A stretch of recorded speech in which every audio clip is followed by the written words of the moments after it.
welcome to a very special narrative live. You might be able to tell that I'm doing a little bit more stuff at 7 p.m. at night because it's a good time slot and there's less of us around, which means more of you can watch us. And Patrick Lovell is back this week. You met him last week in part of the very interesting Greatest Heists talk that we did for paid subscribers. But he's back today for a very different reason. And hey, Patrick, how are you today? I'm well, Zev. How are you? I'm good. Busy is a good word for me today. It has been a really busy day, but it's been so productive and lots of great content and discovering new things.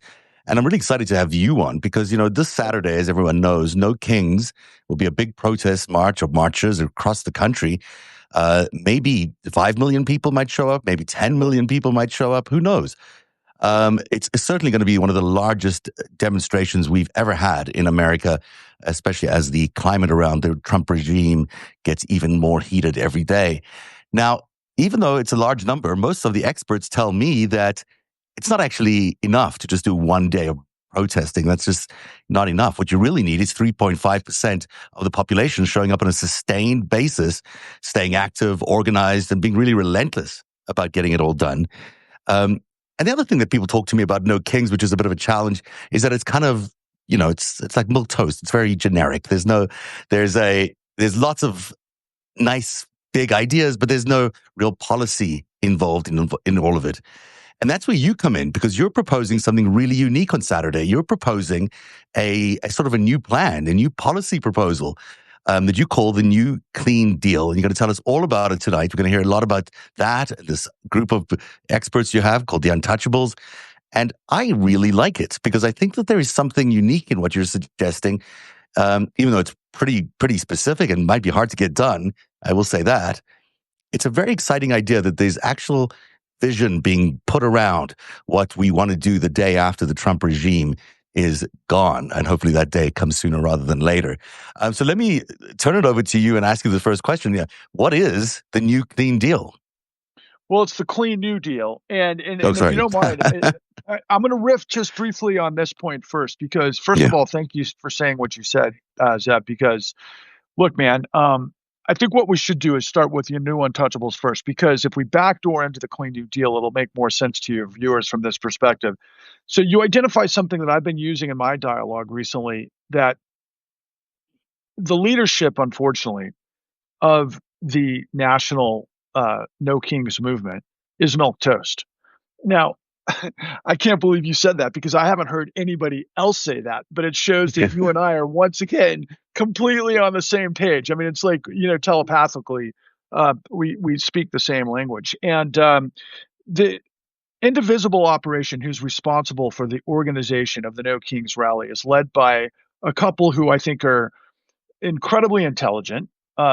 Most people know by their first names, Ezra and Leah, and they are located in Washington, D.C. within the Beltway. And these two are folks that are kind of remind me of myself a little bit when I was coming up in the world. They're political scientists that specifically work on campaigns and data management and dealing with absolute details of all of the different sorts of parameters of whatever that campaign may be. So they're really, really experts at aggregating where different, you know, let's just say hot points may or may not be, right? Now, it's interesting that you said the actual movement itself is relatively milquetoast, because we have seen just the opposite from Stephen Miller, from Mike Johnson, from, of course, Pam Bondi, and on down the line, where they're waging war on America through a concept called Antifa, anti-fascism. I mean, wasn't that the entirety of the United States military and really much North American Command and D-Day and everything that we understand about fighting? Yeah, we've been anti-fascist for a while. This is not news, nor is it terrorism. Right, but you and I both know that, and I think this is really important to at least acknowledge from this standpoint.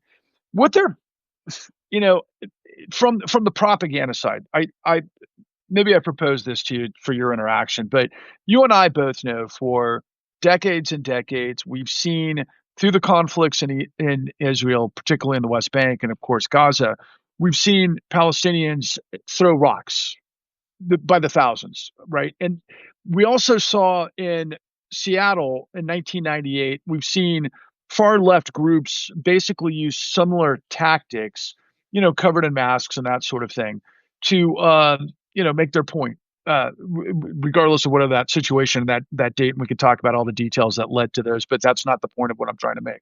What I'm trying to say is that when whoever's behind the scenes, the technocrats, those folks were aware of that, and what they're trying to brand is what America's non compliance with a fascist, corrupt regime as being the same thing as what I just potentially painted the picture of, right?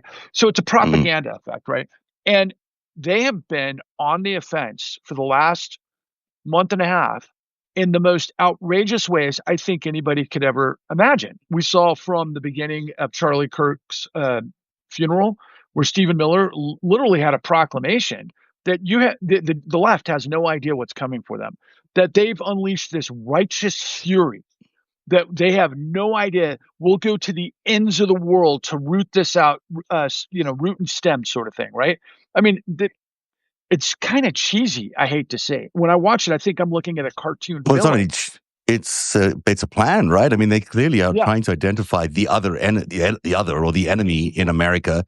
And as every other authoritarian movement has done in the world, they are pointing at the left leaning. If they're the right wing authoritarian government, they're pointing at the left wing. I mean, seen it as this reminds me of Lenin and the communists back, and the socialists back in the revolution in Russia. But on the other hand, it is happening. I mean, it may seem ludicrous, it may seem ridiculous, because on the face of it, none of this is really happening. There's no terrorism, there is no funding network, there is none of that that's happening out there.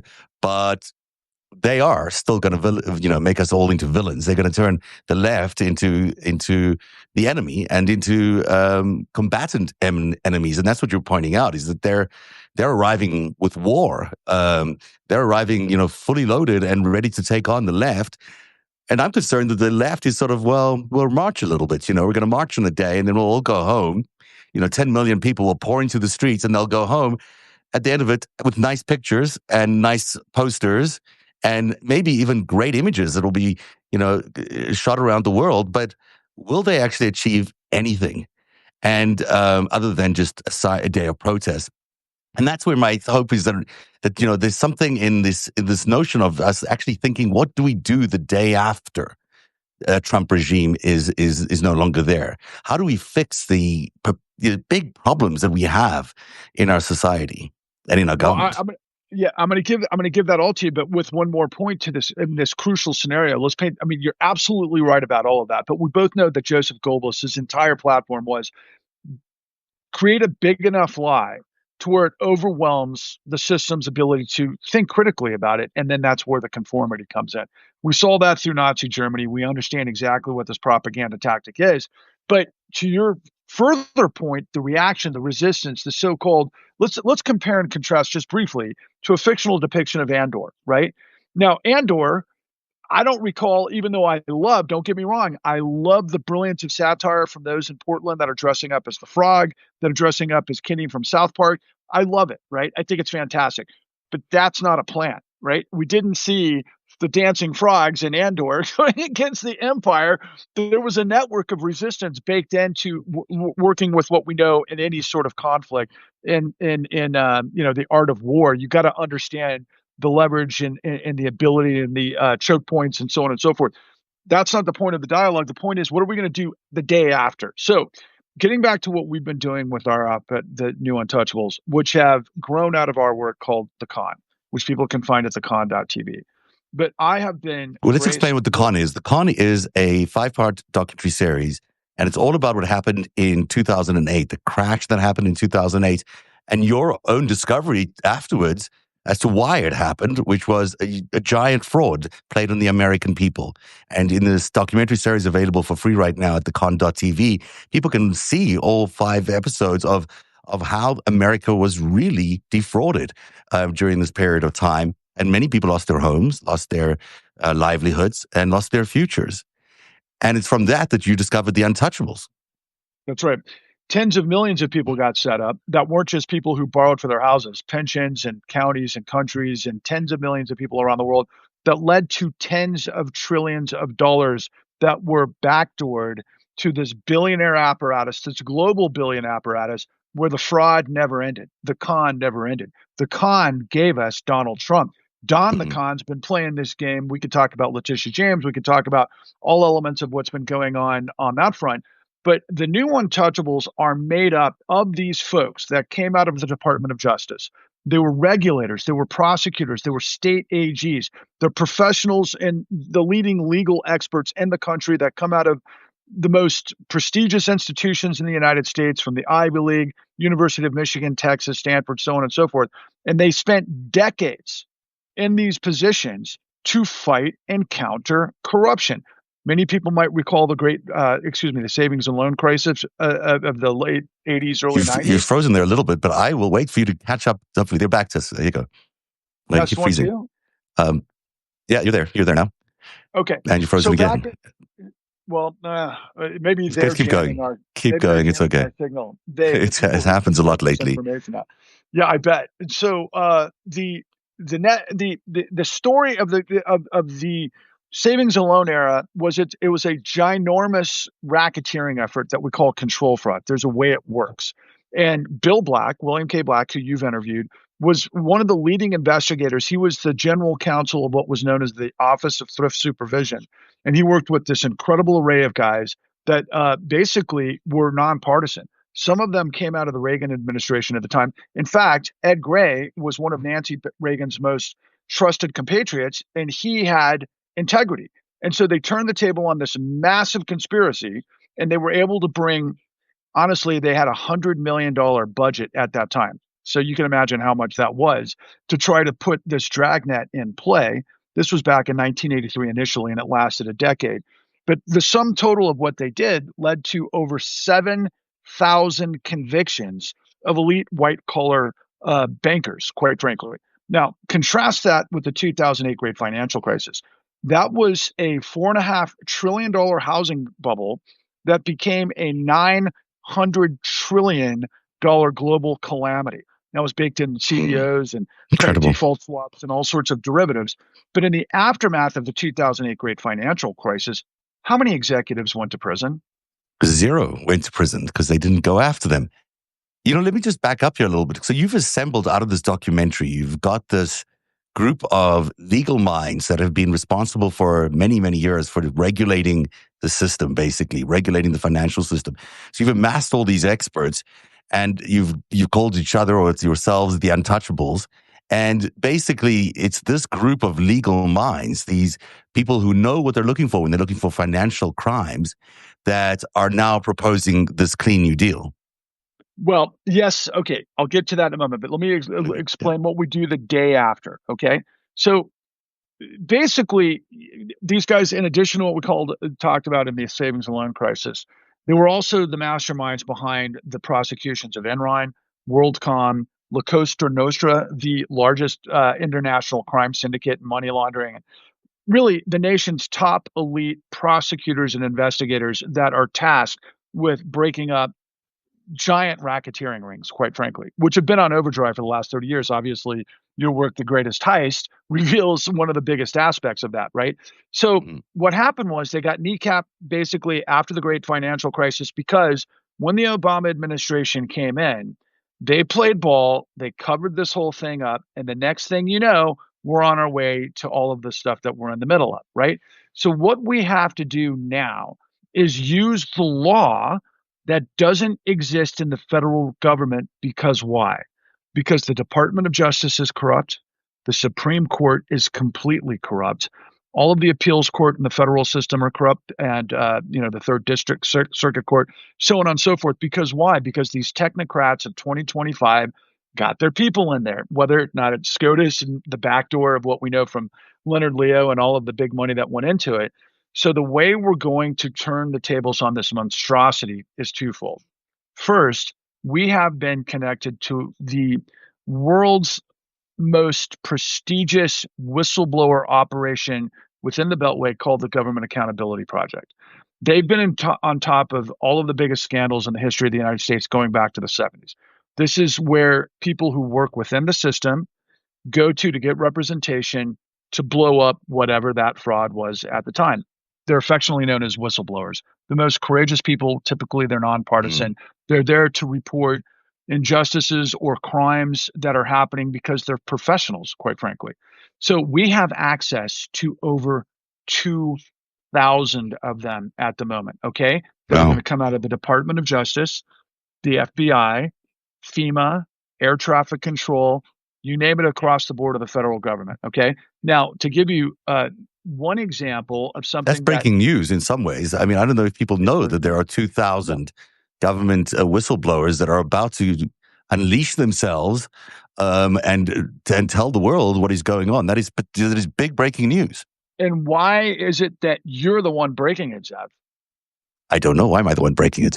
Well, because we've got the likes of Larry Ellison that have taken over the corporate sponsor of what we saw with 60 Minutes. And you've got somebody like Leslie Stahl that's doing bidding for the likes of what we just saw last Sunday, when you've got somebody like the CEO of BlackRock, Larry Fink. That was Blackstone. But Larry Fink said, oh, wait a second, we believe that now crypto is actually something that people can consider. I mean, this is the voice of the world's largest asset manager, to put it into perspective, right? So let me circle back why you're the guy breaking this news. Because you're the guy that wrote The Greatest Heist. You're the guy that came out of the mainstream media to go independent, to be able to find sources that are providing the information that people that watch you need to understand, because obviously the mainstream media is not telling it. Now, I do have a relationship with the New York Times, as you know, and we'll discuss that further. But moving forward through this operation, so the way this has to work, and we called for this immediately after the No Kings rally the first time in June. Okay, that got 5 million plus. For example, William K. Black was calling at the top of his lungs that we've got to get the state legislatures to subpoena, at that time, Elon Musk. Why? Because Elon Musk just dropped the dime on Trump and said he's in the Epstein files. If state legislatures would have, because they have subpoena power, with the hearings, we could have gotten the whistleblowers and revealed all that Elon Musk knew at that time. That was 4 months ago. Go ahead. Yeah. So state legislators can do that. They can actually bring in the drop subpoena powers, and they're enforceable federally, or they're just enforceable in that state. In that state, but that's the point, because because like I said, the DOJ is completely corrupt. The Supreme Court is completely corrupt. They've got complete ownership of the entirety of our legal system that is now completely corrupt. Let's not forget, IGs were fired. IGs were they bailed. All of the honest people that worked in all of the different agencies, they left by the thousands. Did they not? Like several months ago? Maybe it was more like that, close. I don't know what the exact. Some of them are leaving now, but there's a lot of people leaving. So let me ask you back up a little bit here. So you mentioned The Greatest Heist. The Greatest Heist is something I wrote about the Epstein and Trump saga, and it looks back over 40 years of what looks like one big criminal conspiracy to basically steal the American economy, to destroy capitalism from within. And it ties in a lot with the work you've done at the Con, and it certainly ties in with why you're proposing such a comprehensive review of everything that we have relating to fraud and fraud detection and our banking system and all of that. Now, this is actually really boring stuff for most people. Most people, when they think about, how are we going to change the world, they're not really interested in, well, how are we going to recreate, this bill or that bill that, controls big banks from being too big to fail.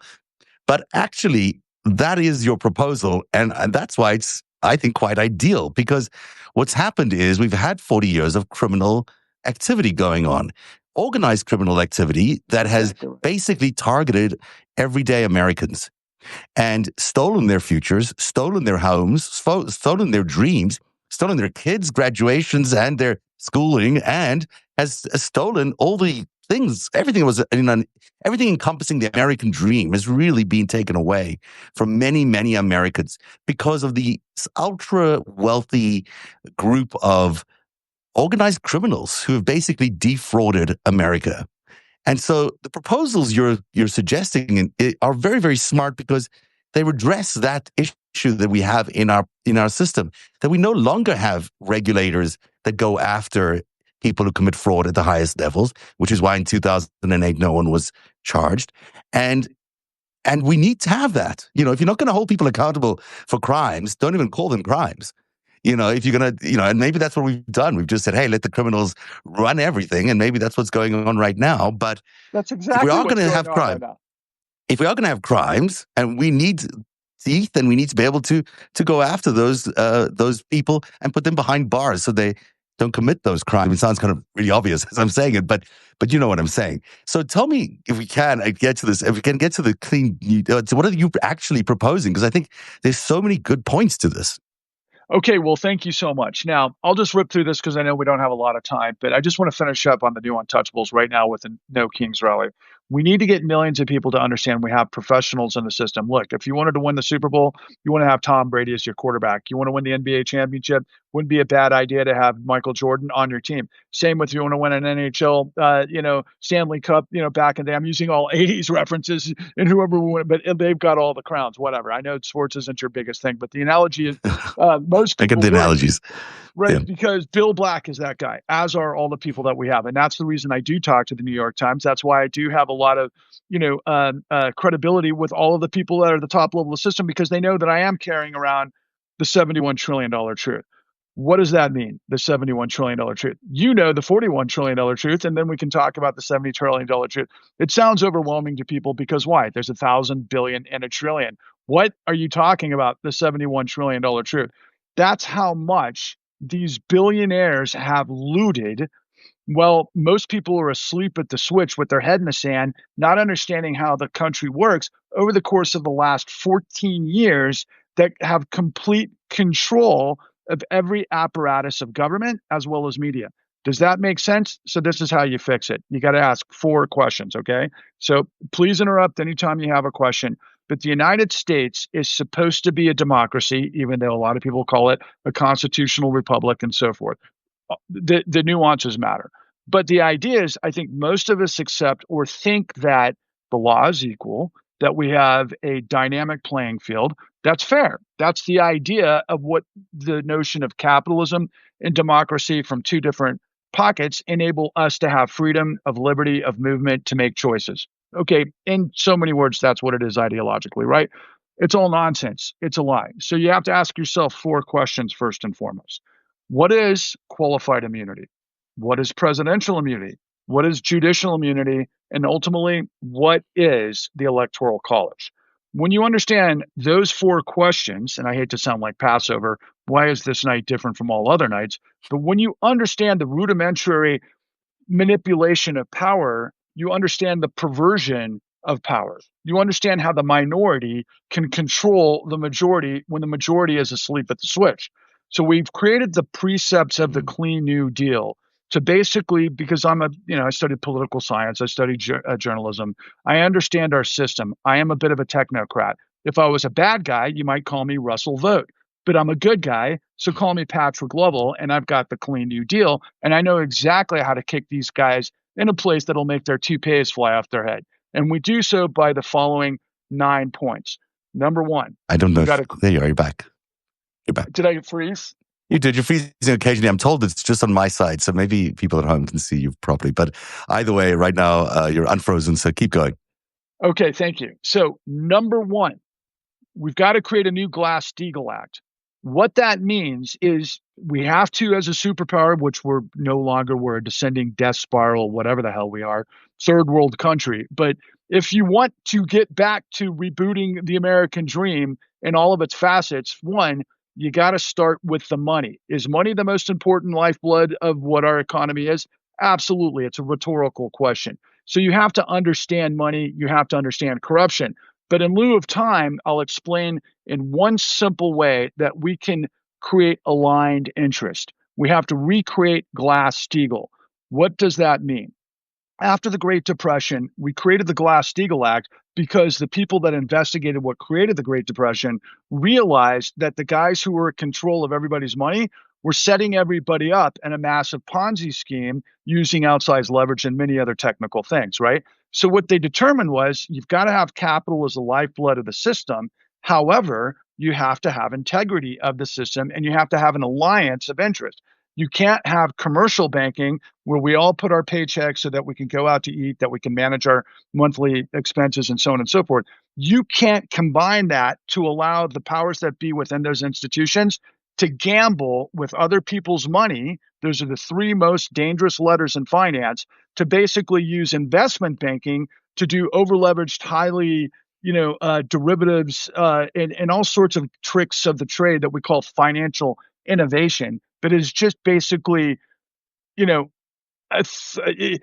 three-dimensional chess, 26-dimensional chess, whatever game you want to understand that you don't understand how it works, and you're on the menu. It's called predatory capitalism, okay? And when you allow them to gamble with your money, eventually they're going to blow up everything. That's what these pump and dump schemes and things that you obviously point out with, of course, the greatest heist and so forth. But when you have those two financial apparatuses separated, first and foremost, you don't risk the economy by people taking risks, which is supposedly capitalism, right? But the people that are supposed to be taking the risks are supposed to understand the businesses they're taking the risks on, and they're not supposed to be gambling three-dimensional chess where they're taking fees to destroy you. But here's the ultimate caveat to the whole thing. What we did after the 2008 great financial crisis, which takes me back to the $71 trillion truth, is we unleashed the Federal Reserve to backdoor tens of trillions of dollars illegally to this global racketeering enterprise. And anybody with a right mind would know that there's no one in the world that's a professional that's in the system would allow that to happen, unless, of course, they didn't think anybody else would ever find out what happened. That's what we did. And I could go on and on about that. But so what happened to the Glass-Steagall Act? It was repealed, in the 2000s or around then? No. 1994-ish. 1998 is when it happened. It was during the Clinton administration, but it was part and parcel. And by the way, this is a very important question. So Russell Vogt got his start being a low man on the totem pole. I'm trying to think of the right word of who he worked for, but he worked for a guy by the name of Phil Gramm out of Texas. Mm-hmm. Senator Phil Gramm. Senator Phil Gramm is responsible for what you just asked. He was the guy that got rid of the Glass-Steagall Act because they wanted to create supermarket banking, because they understood that you could create all of these incredible, games of deception where the banks, are basically freed up to take fees. And then they do this provocatively every 10 years. They mask it as a business cycle, and then they get paid back on the bailout. Okay. It was the Greenspan put in the late 90s. Sorry to be a little technical and talk really fast, but the long and the short of it is, it just simply means that you cannot, the way I'm proposing a new Glass-Steagall Act, because it literally says this in the statutes. This was written back in 1933. You can't gamble on commodities, particularly real estate, because that's what created the Great Depression. That's what Senator Glass and Senator Steagall knew then, and that's who they knew how to align interests. So what I'm saying now is we've got to create a new Glass-Steagall, but with the caveat. Okay, sorry. Yeah, go ahead. We literally have to write that you cannot use the full faith and the credit of the United States to guarantee racketeering. It's that simple. That's the first precept. So just to explain to everyone, we got out of 1929. We got the stock market crash.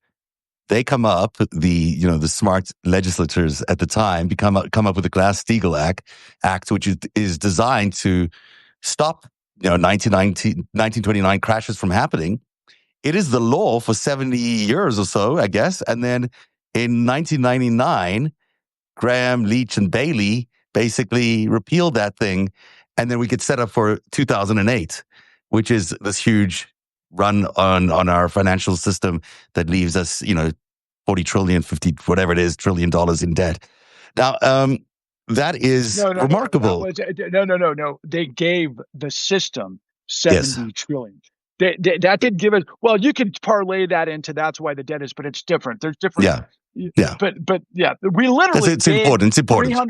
We gave 300,000 people over $70 trillion, roughly. Okay. That's what Wall Street is. but it's the billionaire apparatus that has complete control. We're in agreement on that, right? We all know that. This is how. They were This is Republicans, why. weren't they?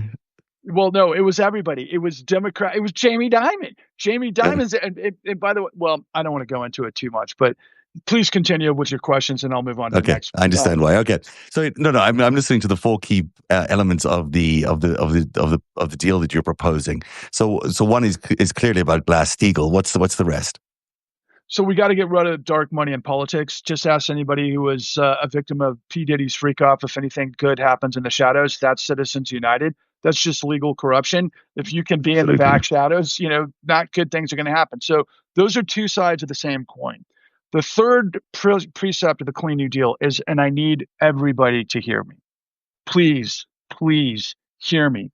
Because those of us who believe in a progressive society and a society that's dynamic and a society that can solve big problems, most of us get hung up on the fact, if we ask the question, where are we going to get the money for that?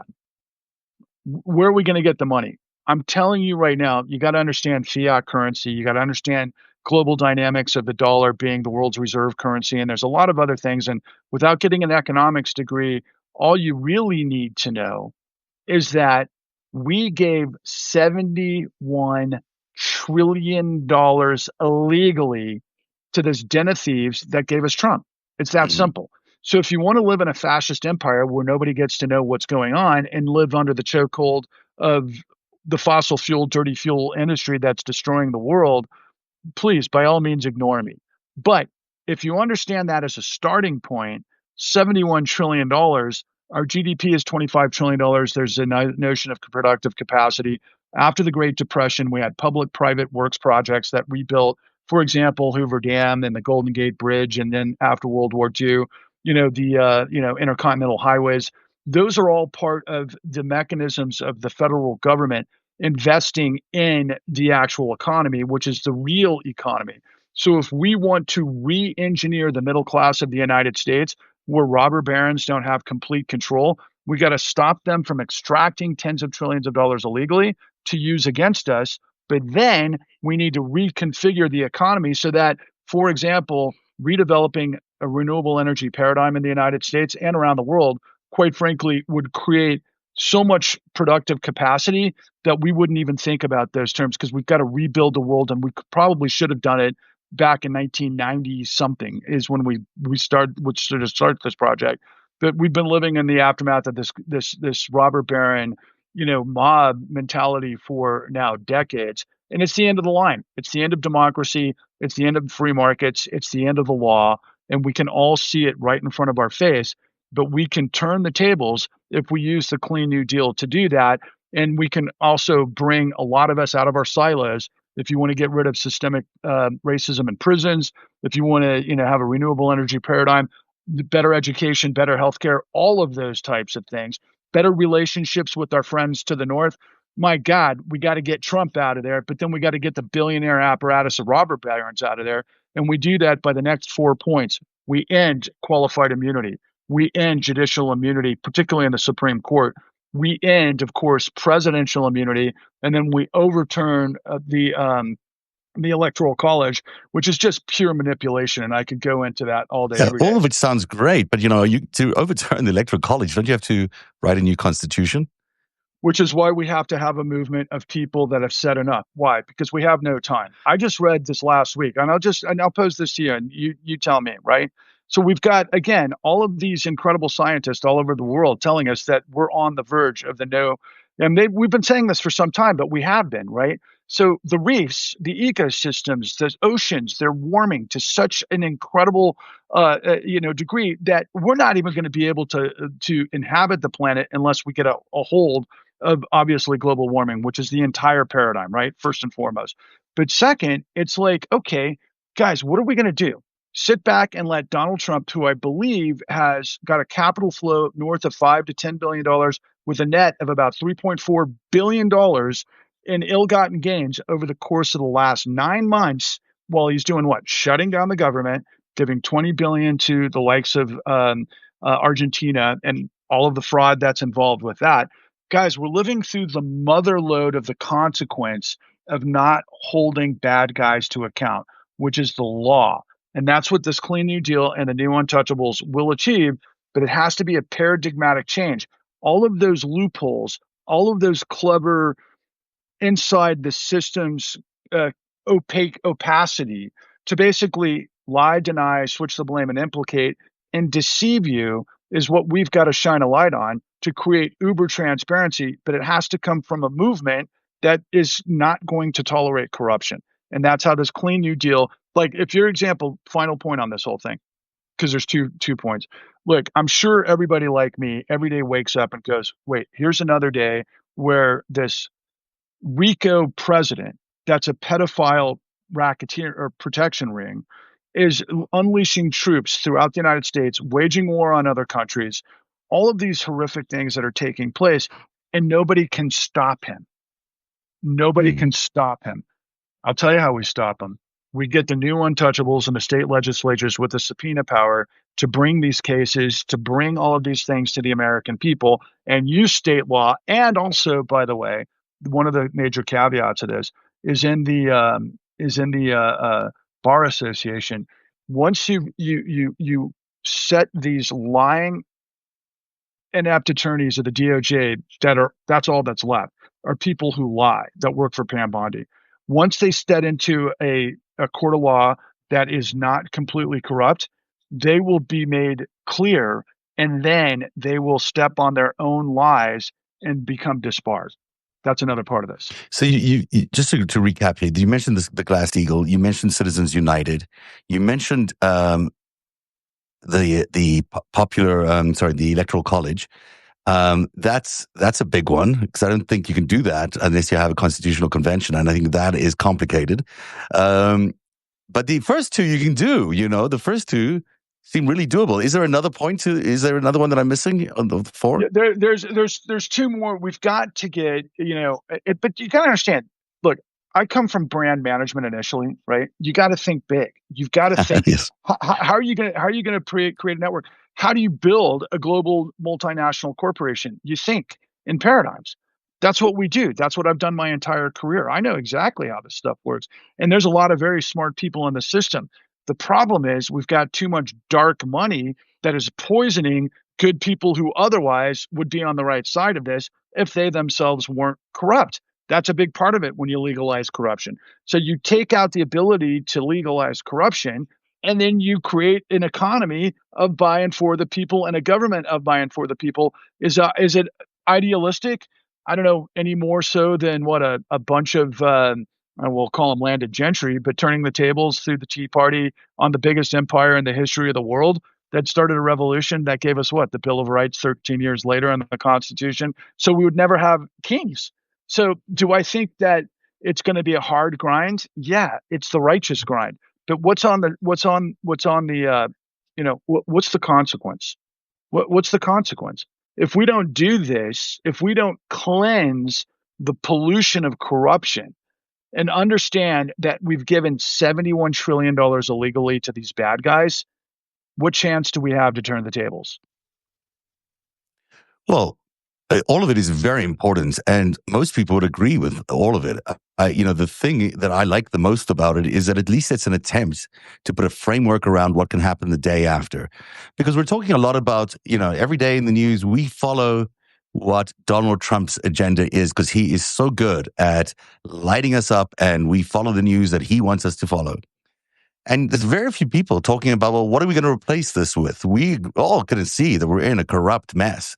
I mean, almost every American must be able to see that by now, that this man is enriching himself to the tune of $10 billion based on his cryptocurrency holdings, that he's making deals with foreign nations that give them access to our resources, that give them access to our know-how. He's got these tariffs, which are hurting Americans, will end up costing us a ton of money as an economy. I hope one imagines down the line, hasn't really done that so far, but down the line, it will impact all the prices. And on top of that, it just seems like we no longer have the value system that we all know is American. So everyone can see that. That is why 10 million people are going to show up on Saturday.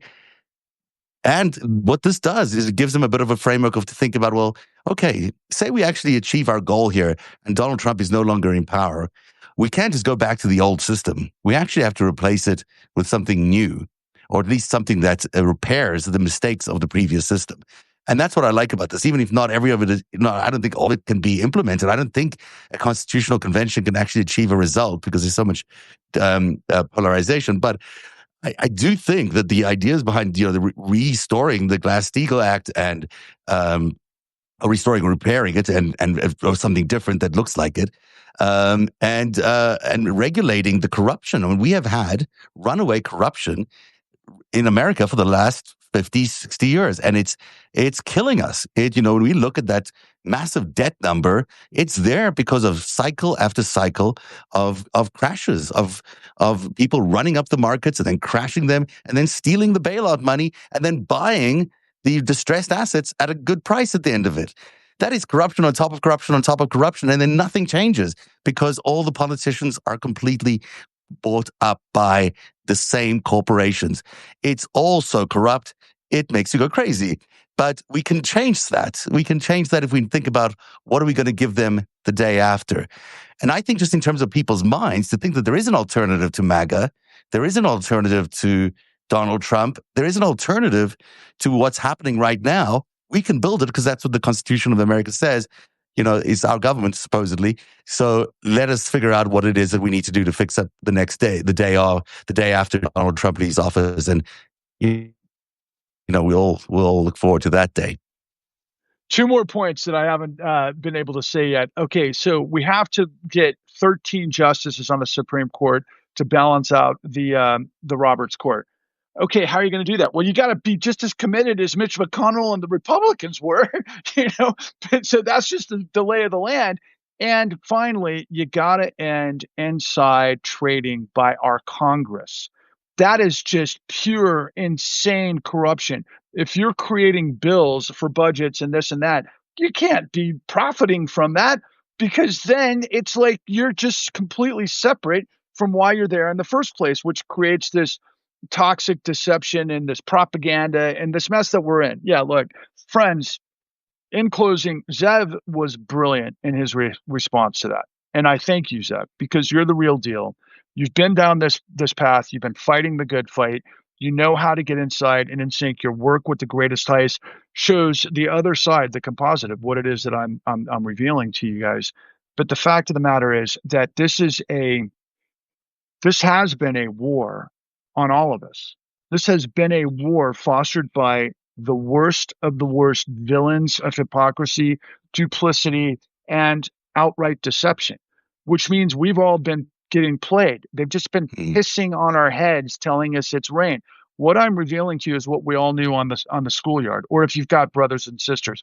One game we play in the United States back in the day that I think is a really good metaphor is capture the flag. You hide the flag. There's deception. Everybody's got to figure out what it is, and people have to be complicit in hiding the flag.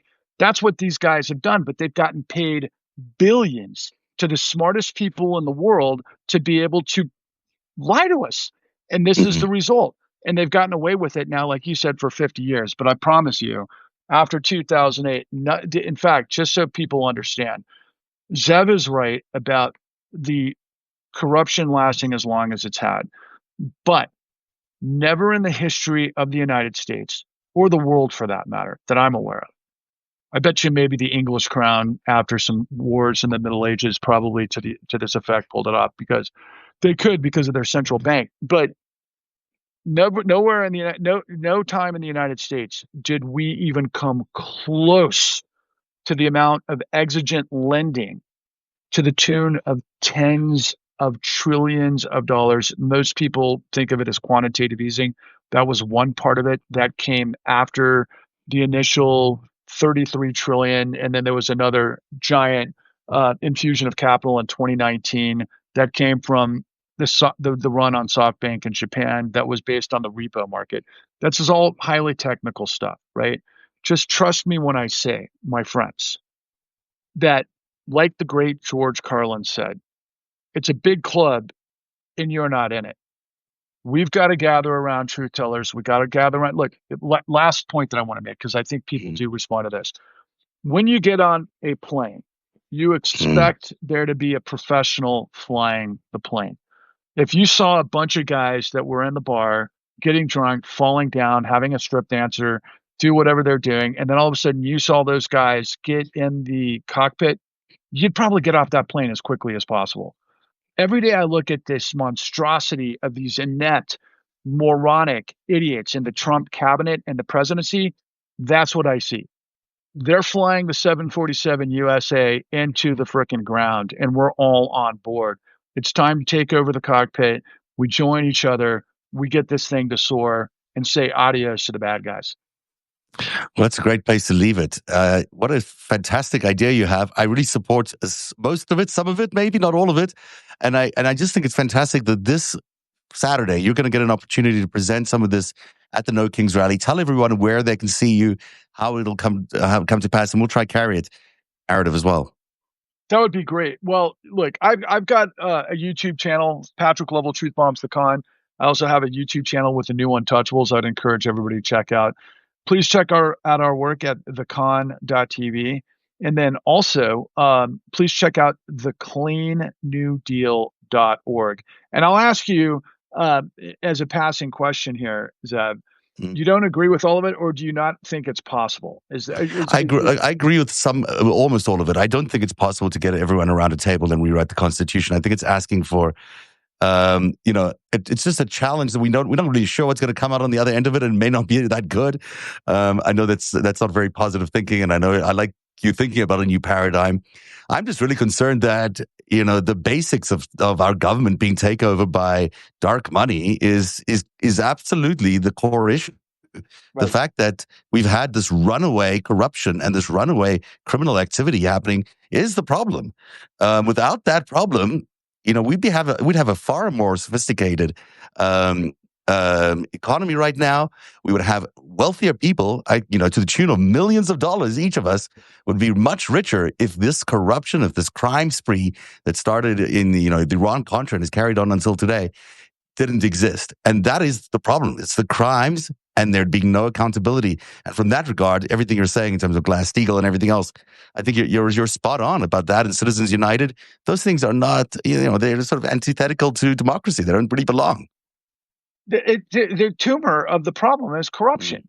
And if you don't, if you don't nuke the tumor with, radiation, chemo, whatever, you don't fix the problem, it metastasizes. Mm-hmm. That's been the last 50 years. But you're absolutely right. But I do look forward to future dialogue, because I would like to take the Clean New Deal point by point, and I'd love for you to challenge me on each and every one of them at the appropriate time.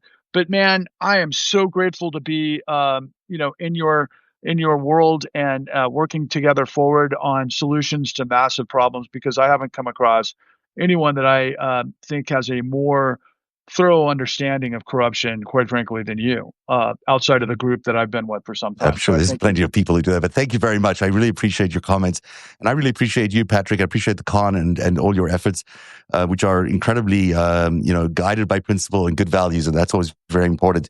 Someone sent me the song, which I hadn't heard for a while. I don't know if you're a Leonard Cohen fan. First paragraph. This is yeah. So let's take a listen to this one thing, just because it's just one stanza of this thing, but it's good. If I can play it. Do you remember the song? Everybody knows. Everybody knows that the days are loaded. I do. Everybody rolls with their fingers crossed. Everybody knows the war is over. Everybody knows the good guys lost. Everybody knows the fight was fixed. The poor stay poor, the rich get rich. That's how it goes. Everybody knows. Which is basically the truth. Everybody does know the system seems awfully rigged right now. It seems like we're in the tail end of a huge corruption scandal that's taking down America. But maybe we could stop it with your work and everyone else's work. I hope everyone marches peacefully and with great intention this Saturday. We'll cover it here on Narrative. And I want to wish you all a very good night. And thank you, Patrick. Thanks for being here tonight. Thank you. Thank you for all you do, my man. Talk to you soon. Okay. And the links to all your stuff will be in the story just below this piece once it's up on the site. So have a great night, everybody. Thank you. All the best to you. Take care.